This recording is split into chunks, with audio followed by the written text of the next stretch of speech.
La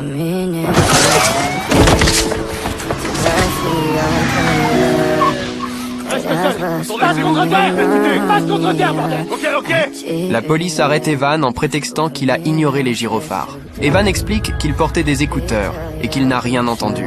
Mais les policiers ne le croient pas une seconde. Ils vont même jusqu'à le menacer avec un taser. Non, monsieur, je voudrais juste savoir ce que j'ai fait. C'est ton vélo? Oui, monsieur. On a une plainte pour vélo volé. L'homme demande à voir l'enregistrement de l'appel. Mais les policiers le recadrent aussitôt. Tu aimes trop répondre, hein? Ils lui passent de force les menottes et commencent à le fouiller. Son sac à dos attire leur attention. Evan précise clairement qu'ils n'ont pas le droit de fouiller ses affaires personnelles. Mais les policiers ignorent totalement ce qu'il dit. Ils sortent alors de son sac un mystérieux sac blanc. Evan refuse qu'il l'ouvre. Les policiers le menacent encore. Soit il accepte la fouille, soit ils font venir l'unité canine. Mais Evan est pressé par le temps et finit par céder. Bon, d'accord. Si je vous laisse fouiller mon sac et que vous trouvez rien d'illégal, je peux y aller? Ce sera à moi de prendre cette décision, mais en tout cas, sache que plus tu te montres coopératif, mieux c'est. D'accord, alors fouillez le sac. Steve, annule la brigade canine. J'ai absolument rien fait de mal. Et au moment où le sac s'ouvre, les yeux des policiers s'illuminent.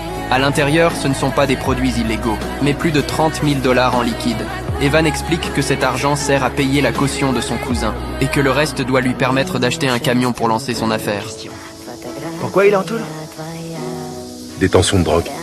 Mais c'était que de l'herbe et il la vendait pas, du coup... Cette fois, les deux flics ripoux ont trouvé leur excuse. Ils déclarent qu'ils vont saisir l'argent comme fonds liés à la drogue. Ils inventent même des accusations de blanchiment d'argent et de complicité. Ils menacent d'envoyer Evan en prison. Evan explique qu'il a obtenu cet argent en vendant ses parts dans un restaurant.